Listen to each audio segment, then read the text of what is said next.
sure. You have Thompson after all.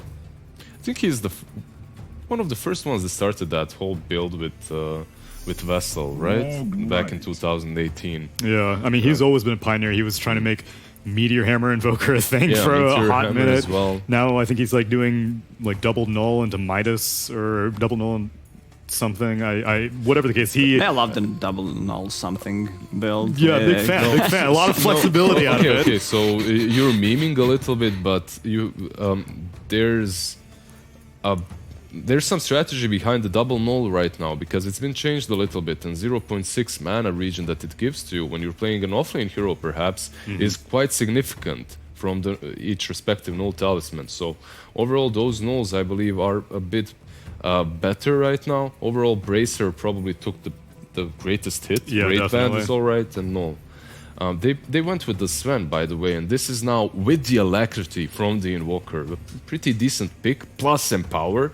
You're making this Sven into a hyper carry already. You need a BKB piercing ability. I would like to see something like a Shadow Demon, Beastmaster still in a pool. You can't just let Sven roam around freely with Empower and Alacrity. It just feels too scary.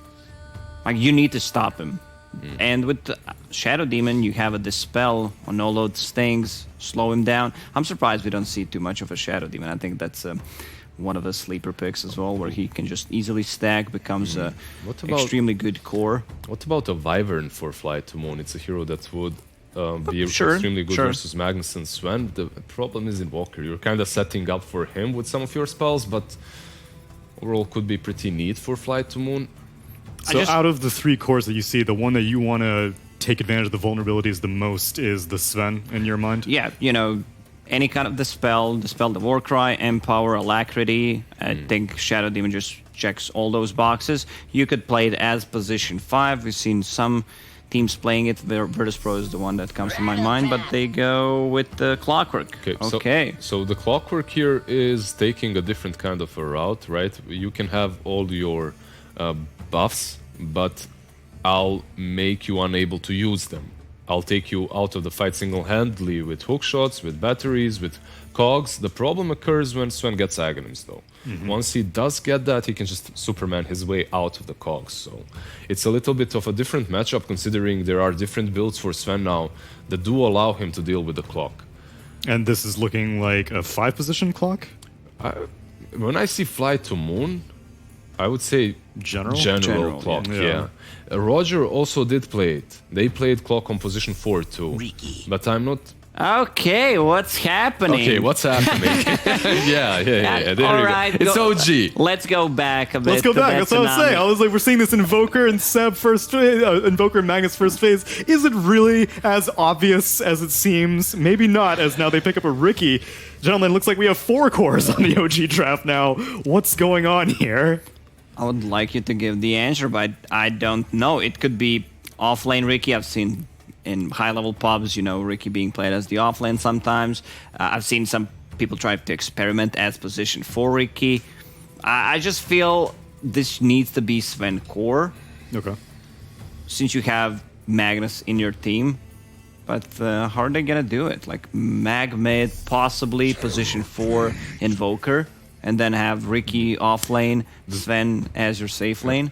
The thing is, like, this Terrorblade pick is really good for FlyToMoon, in my opinion, overall. Invoker, yeah, he can mess you up a little bit, but Ricky, he hates playing against TB. If Ricky is the core, he just hates playing against TB. There's a point in a game in which your Tricks of Trade just go over the illusions, and overall TB has high armor and just doesn't care about you tickling him. He Depends on the timing. Like if Ricky gets a good timing under the Fusel Blade, you feel very threatened. You can't use that Sunder.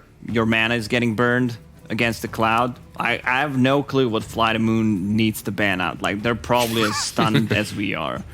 Well, actually, that's maybe a good point. Maybe you want to ban out some stuns, because I feel like if the Sven is the core, which is what we're most confident with, then again, it seems like that's the best hero to target. That's the hero that you should be most concerned about. Are you really more confident with Sven core than Ricky core, however? Who do you want more with the Empower? Who do you think can farm more with the Empower, I think, is kind of what would justify a very early Magnus pick like that? If you want to flex one of these heroes, it's still better to put Ricky in a different position, I would say. Like, Ricky, if he is position 4, he has high armor, Orb of Venom, can harass people. It could also be an off-lane Ricky. In both of these situations, Ricky is just a better option than Sven. Yeah, but this is new Ricky. You're not Invis. It doesn't matter. All right. He has, like, overall, to compensate for the lack of invis, he got, you know, more base regen in the laning phase. And you can kind of move around a little bit better. And you can play him as the support, you know, get out of the cogs. I guess that could be the reason. That's also valuable if you're a core, right? Getting out of cogs on that safe lane. And this is the hero that I talked about, like just banning out Shadow Demon. I think when we see Tier 1 team playing against the Tier 1 team, this hero is going to be contested in certain matchups, especially against Sven. It's been so popular. Like, I was surprised when Lacoste mentioned it, but then it clicked, and Shadow Demon really was played quite a lot recently, and then just disappeared completely off the face of the earth. FlyToMoon, they finalized their draft with a Bat Rider, and that most likely means that General should be the Bat with your Roger Clock, and Tiny will be played by Iceberg on the mid lane. Most likely. Okay, so and Abaddon rounds it up. Probably safe to assume that this is a 5 position Abaddon. Yes. Okay, so we can get one thing out of the way. Now, based off of your mid lane matchup, which you said is going to be Tiny, who do you think that OG would like to send mid versus a Tiny? I mean, just by looking at heroes, it's hard to guess. They can send both Invoker and Mag. Both of these heroes should have a okay matchup against them. Okay. Mag would do perhaps a bit better, right? But the thing is, do you really want Invoker on the side lane? That's the problem. If it's a 4 position, who knows who the 4 position is? If it's the 4 position, yeah, but that extremely complicates the draft afterwards. I think your cores are Invoker, Magnus +1. Okay, either the Ricky or the Sven. Ricky or the Sven. That's how I'm seeing it. But you're right. It could be a Invoker position 4. Yeah, why not? Based off of their competitive history, as Capitalist had mentioned at the beginning of Game 1, FlyToMoon had beaten OG the last time that they had met up in ESL Birmingham. But based off of Game 1, it still seems like OG is going to be favored. Yeah, but if we remove the names and just look at the drafts, I would say the the Dire team misclicked twice. Too many. This looks like a pub draft. It really does. Like, one of these heroes is going to be in jungle, and most likely it's going to be Sven. You know, he has a built-in cleave. I'm just hyped for good Dotes, for OG. Whenever they play, I learn something new. It opens up some new dimension to the way the game can be played. Just hyped for this. I still think FlyToMoon, like in the first draft, in the first game, I liked FlyToMoon's draft more. I like it here as well, but it doesn't mean it's better. Then let's go ahead and get educated as we pass it on to our casters for game number 2.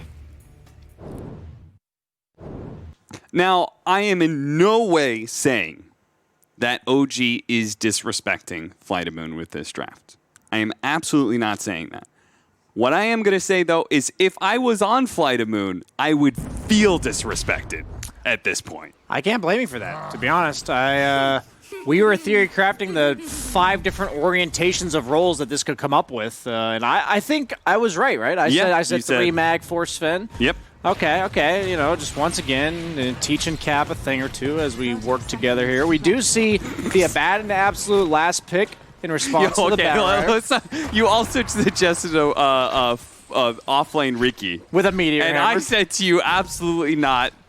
I can't see Ricky anywhere else but safe lane. Midwest committing for it. Is he going to get this first blood? He needs the Aphotic Shield to pop, and he gets it. Aphotic Shield does pop and do damage before the damage is registered, so... No, Tail almost lost them that first blood by tanking the tower. You know, that offlane Ricky pick with the Meteor Hammer prediction, that was like the, you know, ace in the hole where it's like, if they did that, I would look like a genius. Right. You know what I'm saying? So I got to throw that one out there just in case, you know.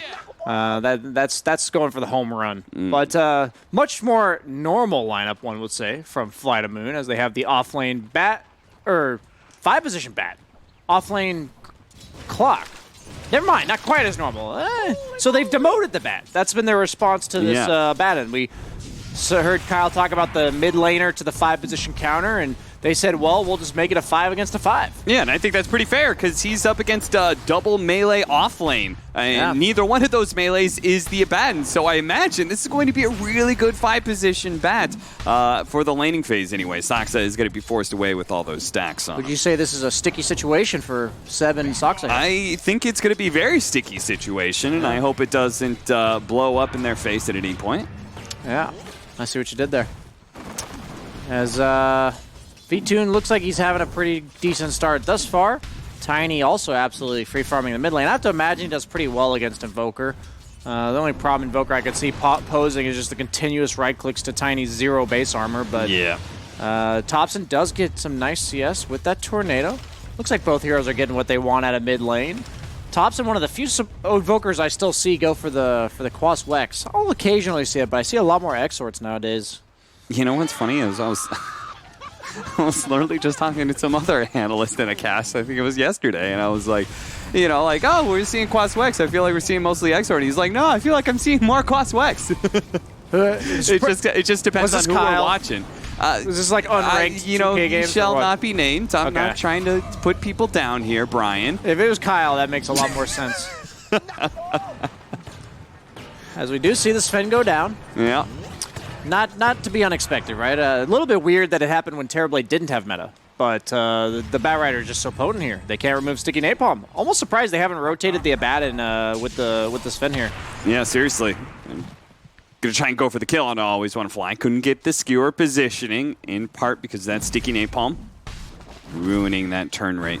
Yeah, the turn rate nerf on Sticky Napalm was pretty impactful, though. Yeah. Going from 40% or 70% to 40%. If you think about it, you used to have 30% turn rate, and now you have 60%. So they basically gave everyone double the turn rate against Batrider level 1. It's pretty noticeable. And it's going to be pretty noticeable here, where Always Want to Fly is going to die. Always want to die, you know what I mean?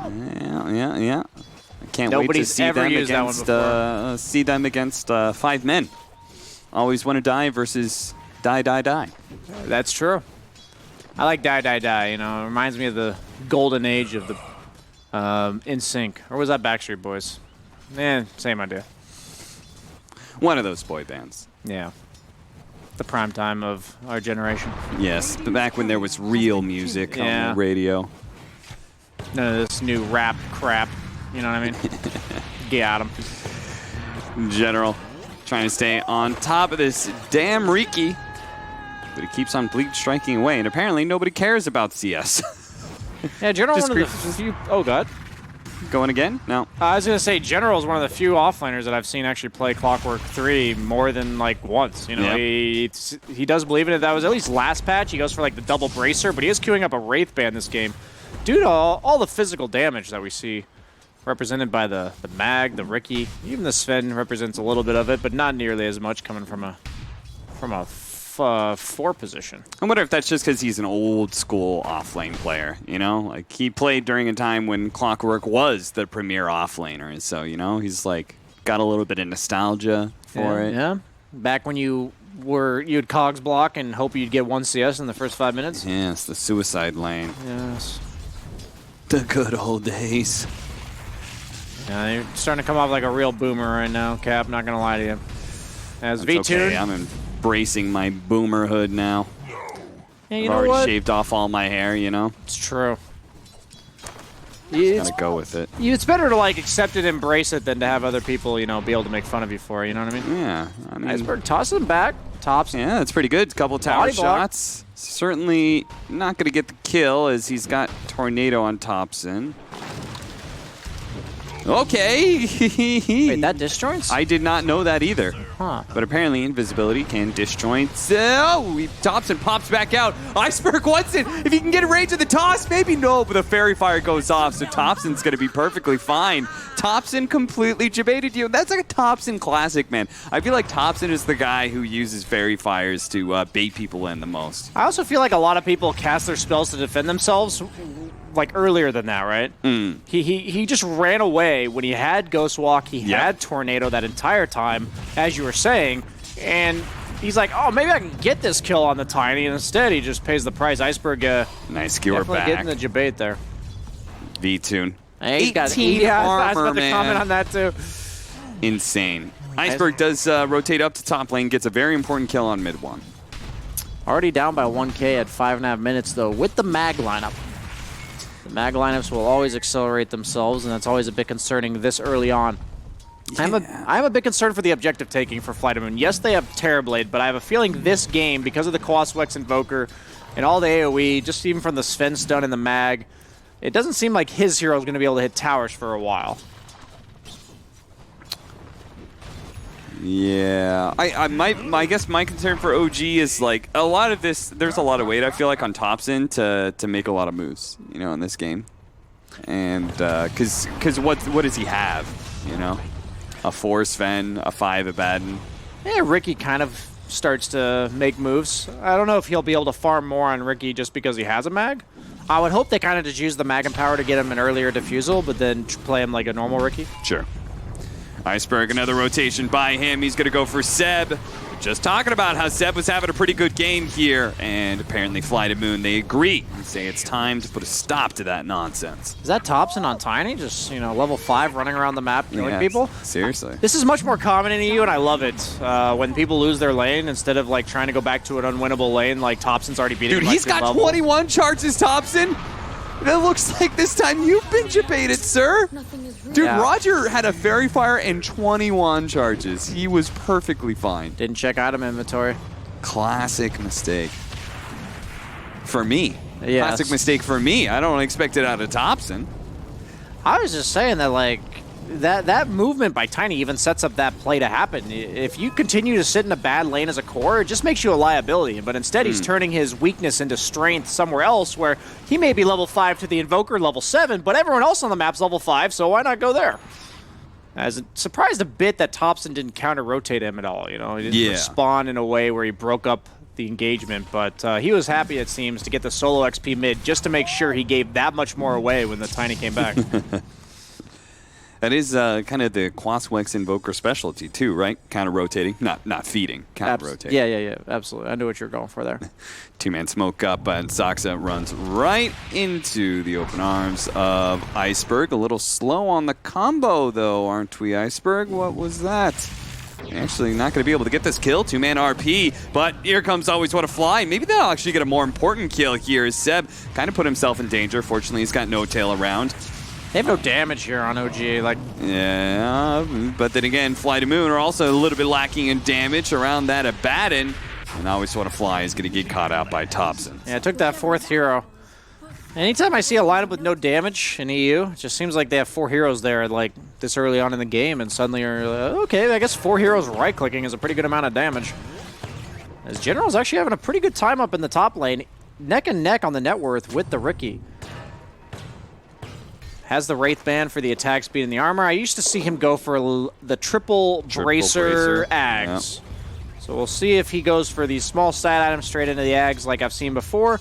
Maybe he'll go into some aura items. Why are people going Wraith Band now instead, Brian? It's just for the armor. It didn't used to give armor, right? So you're a clock with 5 base armor against Riki.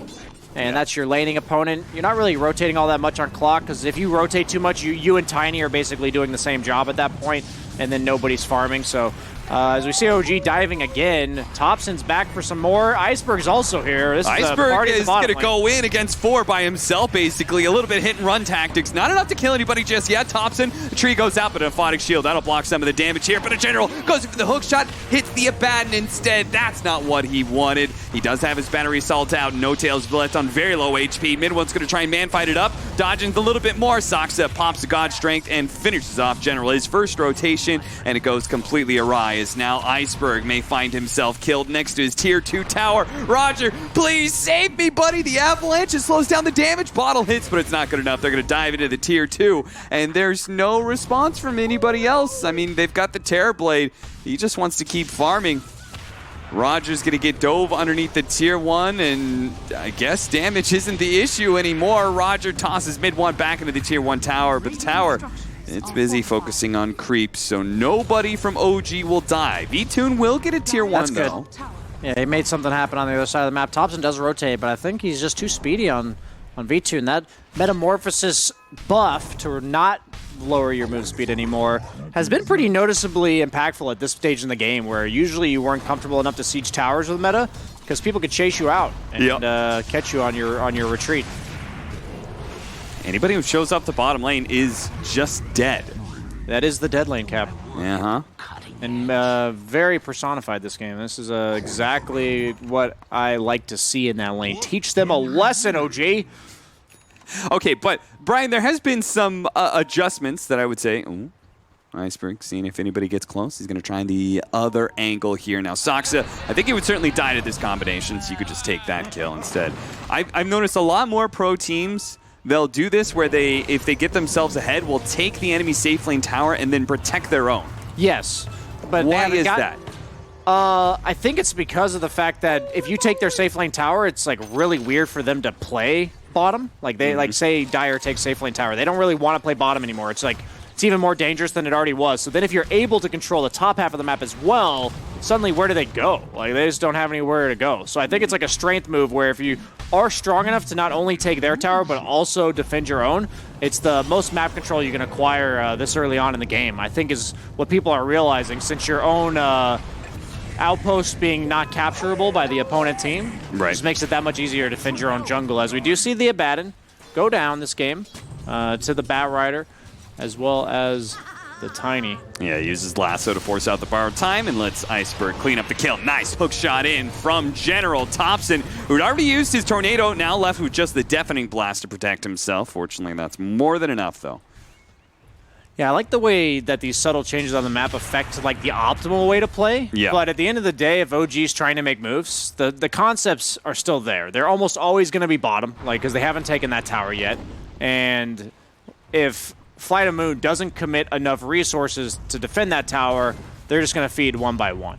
The idea of the lane is that they're not accomplishing any objectives there.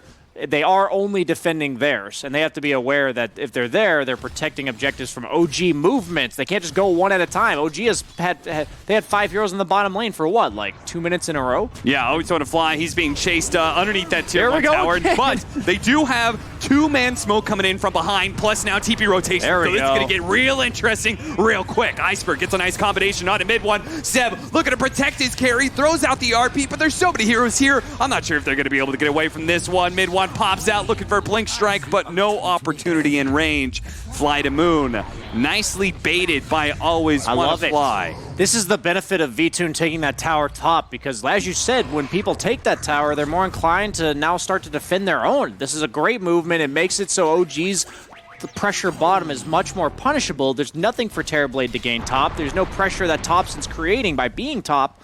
So they don't feel the need to be there anymore if they can defend their own tower. So yes, the Bat Rider looked like he was kind of feeding initially, but as you said, the 2-man smoke was prepared. They collapsed every hero into that lane, and that's what that lane represents. All or nothing. You don't go one at a time. You know, as long as you are prepared to respond to the aggression, it's perfectly fine to be there. As we see, OG trying to catch Clockwork out, no mana. Yeah, only has 4 wand charges, and that's certainly not enough. He's saving them for the next time. It wasn't going to change anything. Yeah, I hate it when people do that, when they blow regen in situations where they're clearly dead. Absolutely. Terrorblade did the nice little trick where if you summon a Conjure Image right at the end of your meta, it kind of glitches up and keeps the Metamorphosis on that Conjure Image. That'll help him clear through the Ancients that much quicker. He is top net worth right now, though the overall team net worth is very even. Terrorblade, one of the best 1v5 heroes in the entire game. Might have to opt for an MKB, though, this game, because you are dealing with a Riki. So not only... Like, BKB is nice and all, but it doesn't make your illusions hit anything. As he's going for a Battle Fury on mid one. This is the EU region, sir. This is not NA. We do not... there's a lot of creeps that are not hit here. We hit heroes. I mean, it's going to be pretty interesting when he has Battle Fury and Empower and just kind of hops in there against the Terrorblade. I'm not sure if that's going to be effective or not. Iceberg burned out of his mana. In trouble here. Didn't get a chance, really, to show off that fresh Blink Dagger. He'll get to use it to get out of base quicker. That is true in 25 seconds. Absolutely, as we have the Ags almost done on Invoker. Those RPs, if he gets even just one, sometimes it's better to only get one with the Cataclysm coming on. That's going to be immediate solo kill threat from even the Sven stun, honestly. That's a really early ag scepter coming out from Thompson here. Making a move on that mid tower. Fade bolt, flame break, little things to poke at OG, see if they can force him back, but OG will not be deterred. They have that siege wagon up. They really want to take this tower. They're going to go for the dives to make sure it happens. Always when a fly goes down first, but Iceberg, he blinks in, tries to make that initiation to Thompson. Doesn't really stick, nor does General's jump, as he didn't even throw out his hook shot there. He's going to wait to use it on Saksa, so at least they do find a trade-off there, 1-for-1. A buyback was actually used there from Always Want to Fly. It's only a 5 position, but still. Curious what the Sven goes for next. He's got 1,000 gold. He went for the drums on the support Sven. Is he going for like the Ags, the Blink, maybe, you know, like a Solar Crest type item? We'll have to see. I don't think I've ever seen a support Sven this patch. Yeah, I have to imagine like I could see a rushed Ags not be too bad. Nice toss back there from Iceberg underneath V2. Now it is just at a bad. Always Want to Fly. That's double damage mid-1. Riki. Gotta watch out if you're a support in this game. 94 plus 145. You have the Claymore, you have the Empower, and the DD. RP, Skewer back into the rest of the team with the AoE stun of the Stormhammer. A beautiful combination that kills the 2 supports, and OG can finally lay claim to that mid-tier 1.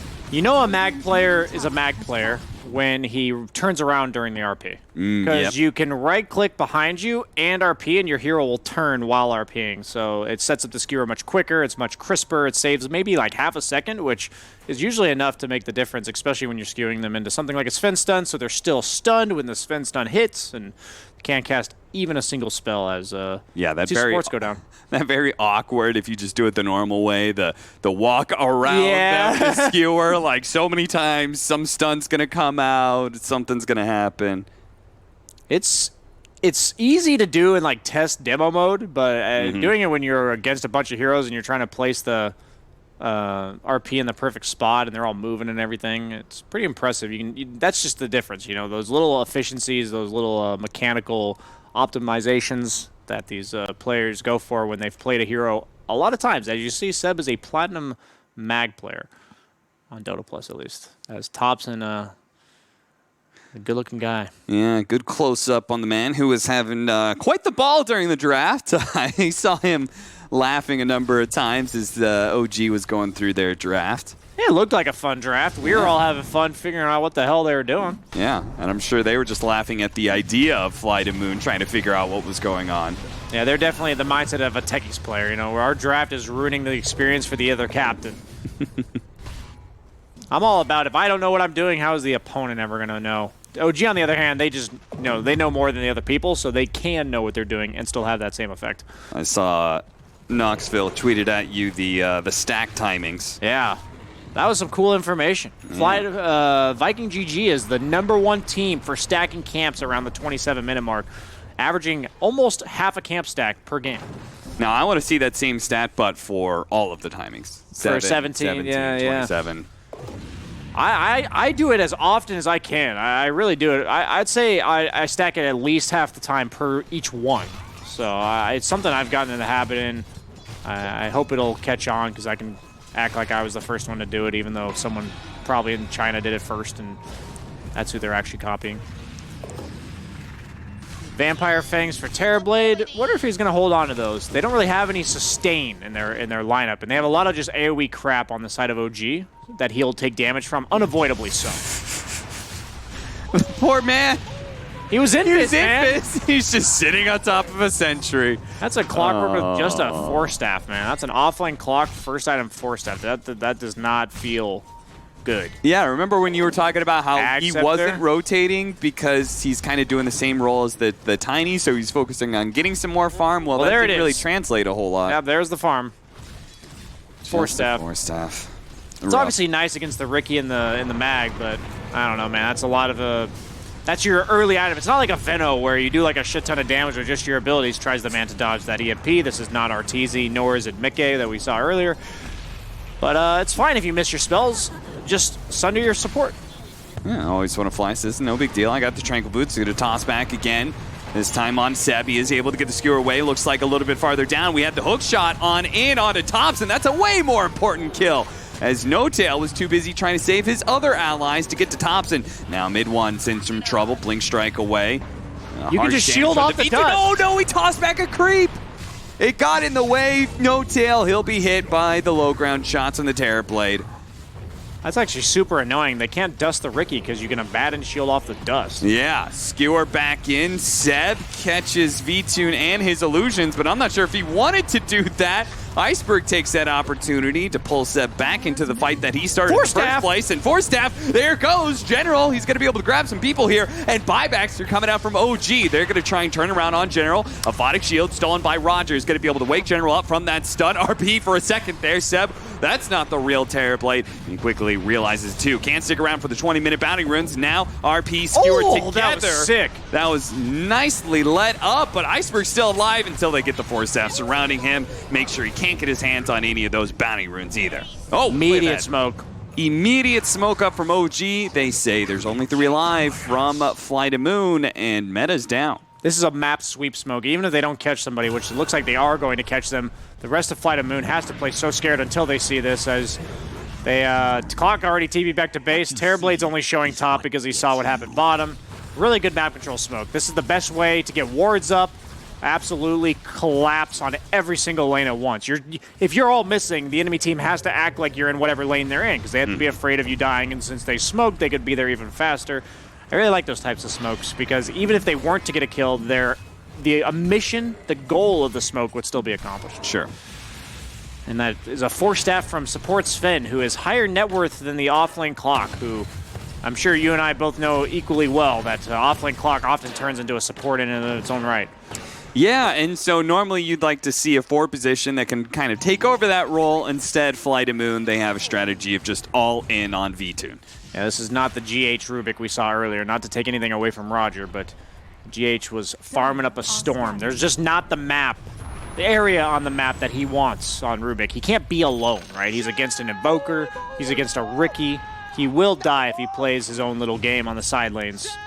So, Bioshe, you described Terrorblade as one of the best sort of hard carries in the game currently. Do you think he's going to be able to do that? Let's say net worth even 20 minutes from now. What do you give his chances of just being able to 1v5 OG? I'd say it's 30-40%, but the thing is, if there's one hero in the game that I want with the net worth distribution looking like it does, Terrorblade's one of my prime candidates. Sure. Where you have Terrorblade against the world, right? Yeah. As long as you have some tools. The problem in this game is they don't have Avenge. They don't have a Mag. They don't have a Darkseer. You know, they don't have some hero that buffs him up. So it's that much more difficult for him to solo carry the game because he is capped out at 6 items, right? On the other hand, with Riki, you have the Mag. You even have the Abaddon with the save. It makes it so that they can skip out on maybe some defensive items, maybe some damage items because of the Empower. On the other hand, Terrorblade has to itemize for every single thing that threatens him on the side of OG, whether or not that's the Cloud, whether or not that's the AoE RP, the magic damage, the Deafening Blast, and eventually that makes it harder and harder to carry. But if they can get 1 or 2 good engagements, as they're looking for one right now, that could be a difference maker for Terrorblade blowing up by hitting that 6-slotted timing super early. Scotty complete. Yep, he has the Scotty, so he's very much ready to fight. They're going to get the toss back on a no-tail here. Not really the ideal target, but they're still going to be able to find some other heroes here. OG, they're being slowed down by this Scotty. They do have that Tiny very, very low, and it looks like Mid One might be able to pick up the kill, but no. Actually, Lasso pull back. Mid One's in some trouble. The RP goes out, but it doesn't stop the damage from V-Tune as he lays it out. They do have that big Sunstrike combo there, but it didn't really come to effect. Nobody really got caught by that. Just a bit of harmless damage on a General.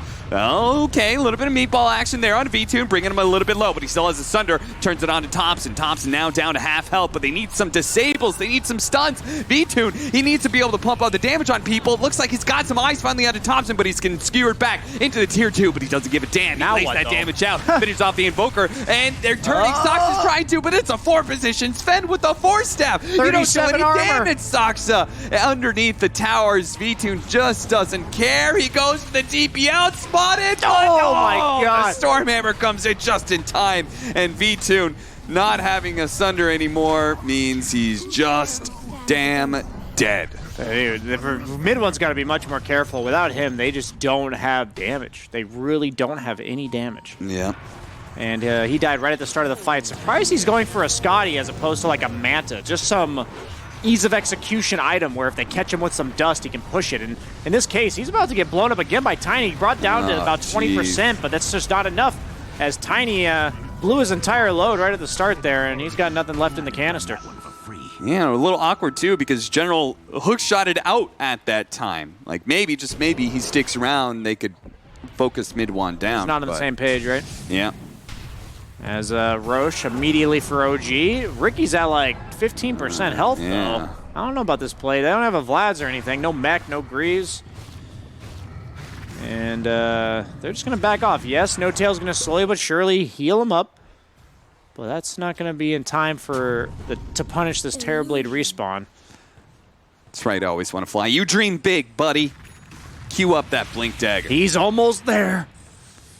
Just compound interest, right? Yeah, he's got to invest over the minutes of this game. 100 gold at a time. 25-minute bounty runes, and OG going for the invasion inside the triangle. Hook shot going out, trying to defend his allies from that mid-1. Ricky didn't really get the lockdown he was looking for, and it looks like Roger will be feasted upon by the Ricky Maro. Now they're going to look to the left-hand side where I always want to fly. The next support will die. Double kill from mid-1. The core is still alive here of FlyToMoon, but this is, OG's one of the best teams at doing this, by the way, is like kind of baiting Roshan and then just running at the enemy. Yeah, I just realized that Terrorblade is effectively a range core. Scotty goes up massively in value. The attack speed slow and the move speed slow are so much better on against the ranged heroes. And also both supports are ranged.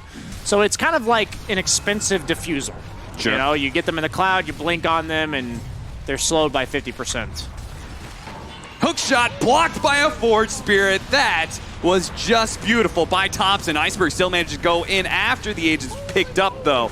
And so his life is now forfeit, as is maybe Generals if Seb.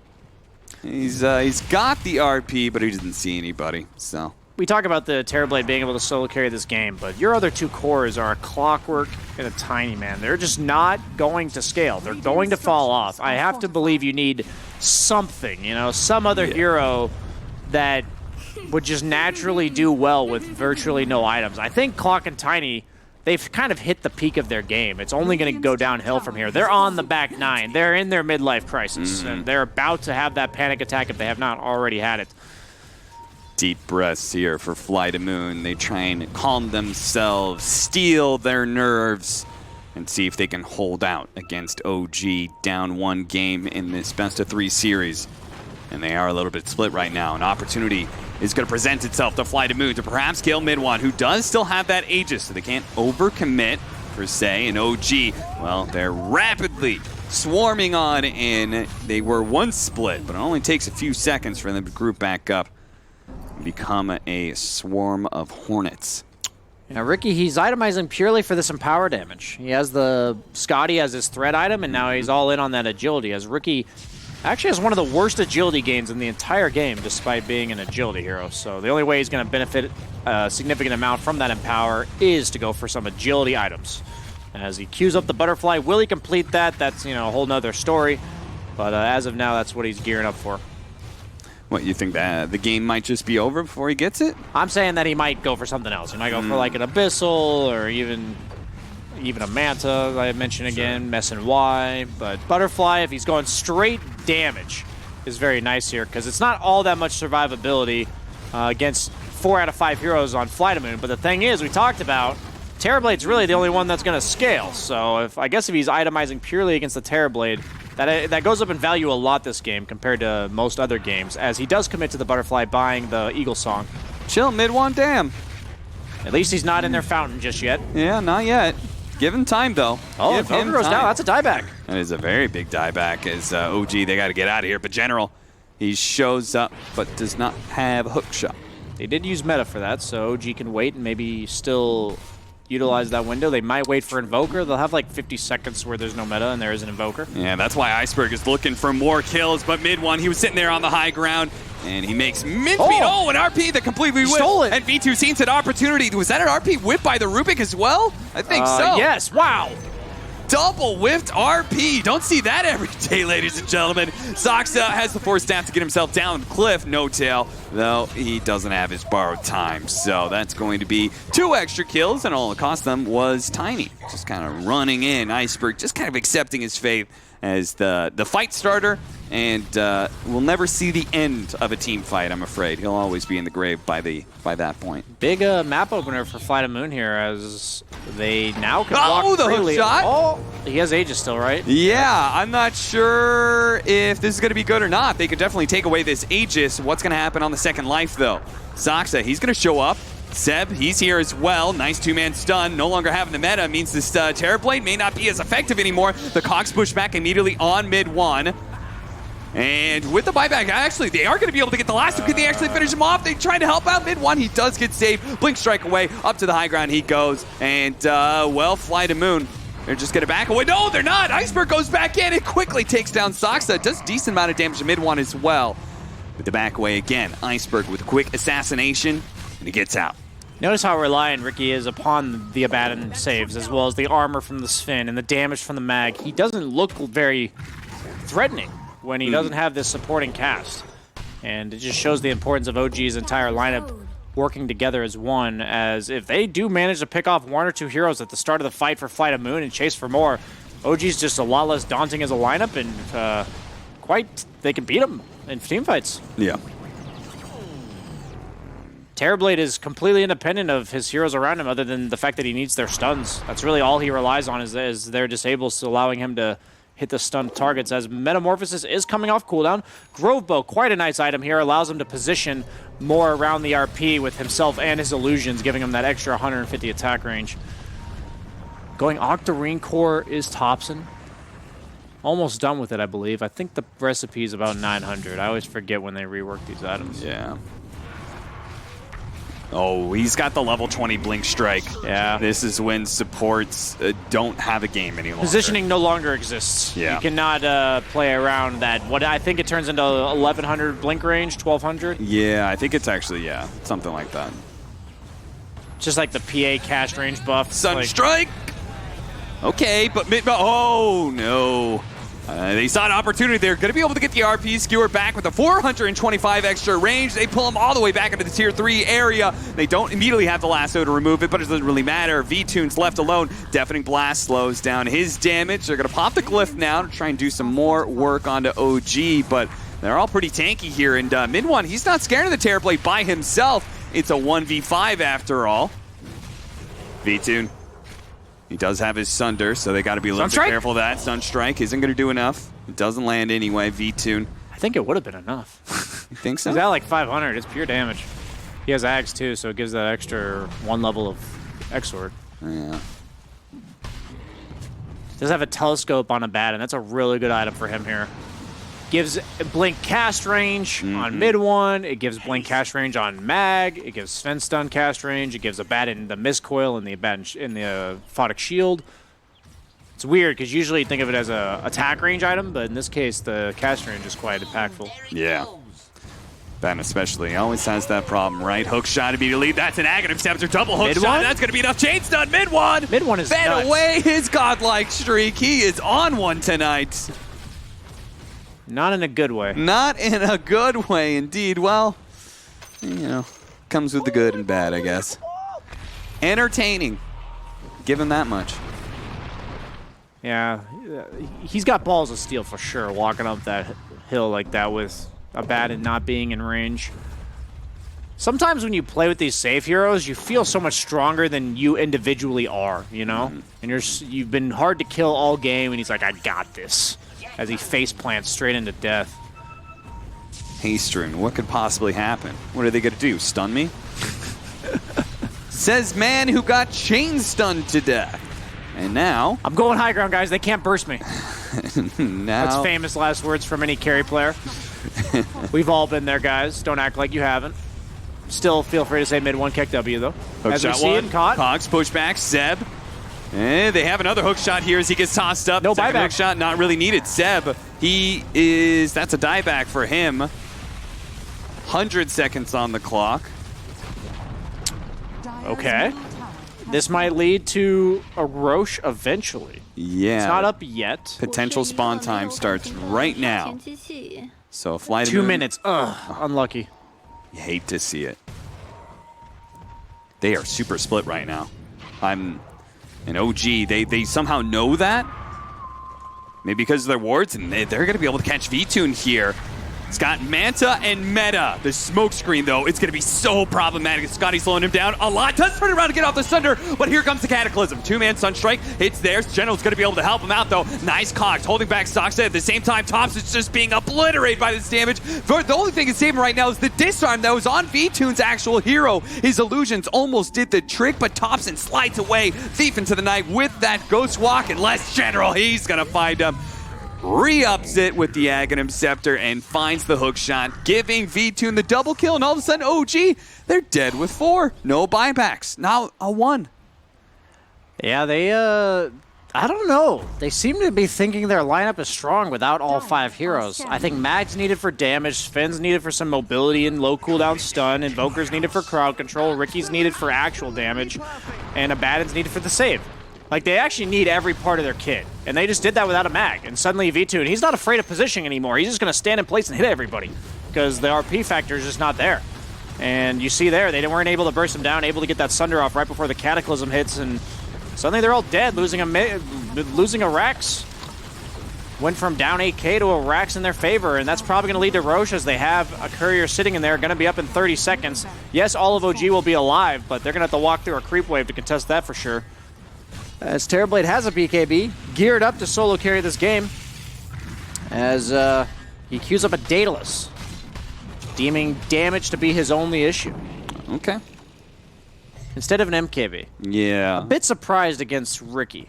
The mischance threshold for Terrorblade, I actually did this test. It's around 45% that you would need to be missing for MKB to be more damage than Daedalus. Just because his illusions crit, so they hit like trucks with the Daedalus, but don't really benefit from the MKB proc at all. Yeah, so he's got Smokescreen, which, okay, he's got BKB to deal with that, but he still has Heaven's Halberd, right? Yeah. Sven's got that at least. What else is there? I think that's it, actually, so maybe that's why he's deemed Daedalus the play. Even though it doesn't help his illusions in Cloud, his main hero will be dumping out the damage. OG's actually the ones that go into the Roche pit because Meta, I believe, is on cooldown still for another 30 or 40 seconds. Can they do this fast enough with the alacrity? Mid-1. He's not backstabbing it.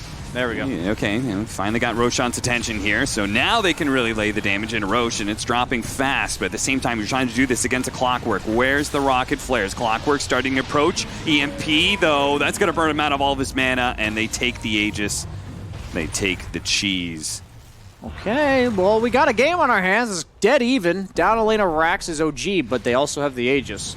It's all about the map control here. Who jumps who? And we see Thompson. He's almost dead full to 0. That was an 1800 damage crit. Did I just see that? Oh, the Flight Break. It's not going to be enough. He regens way too much with the Quas build. Always able to fly.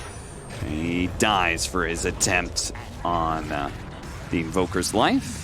I like FlyToMoon's lack of hesitation. Like, they just go, man. They see Thompson. They're like, we think Abaddon's not going to be there quite in time. He's playing way too out of position on Invoker. They almost bring him down full to 0. Even though it didn't work, I really like their immediate decision-making here. What's the threshold on Magic Lamp? It's 400, right? You get 400 health. You get 400. I actually don't know what the threshold itself is. It's about 400 as well, I think. No-Tail looked at it, he was like, looking at it, he was like, I'm not sure if I want this item or not. It gives you health, gives it a rod, and it heals you. I feel like it's pretty important here. Yeah, I think that's really important. Spell Prism for Ricky, though, so I don't know if Thompson would like that more. Spell Prism's pretty insane on Invoker. It's also pretty insane on the likes of Mag. Once again, a hero with low cooldown spells, but also one long cooldown that would benefit drastically from that reduction. Leveler. Not that great of an item for the OG squad. Ricky doesn't benefit from attack speed too much. They actually give him the Prism. That makes sense, too. Makes his fade time on his ult that much lower. Yeah. And all of his other better spells. Yeah, charges Blink Strike a little bit faster, able to Cloak and Dagger back and forth. Once he gets to level 25, I believe his Cloak and Dagger has like a 4-second cooldown. Yeah. Tier 3. Or Tricks of the Trade, I mean.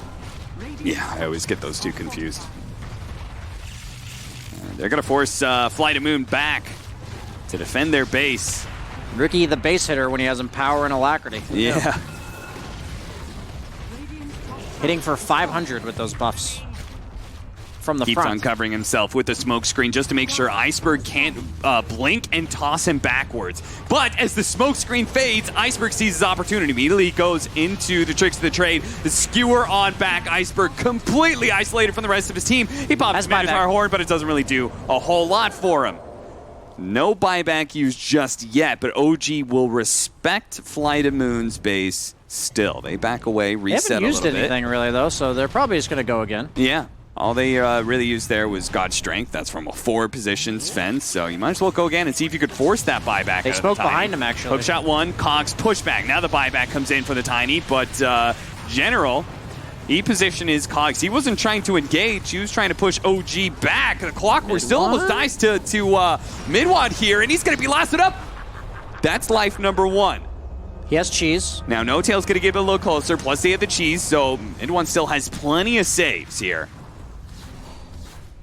They managed to force the meta, so they can just kind of reset and wait for that meta to go away. Please wait.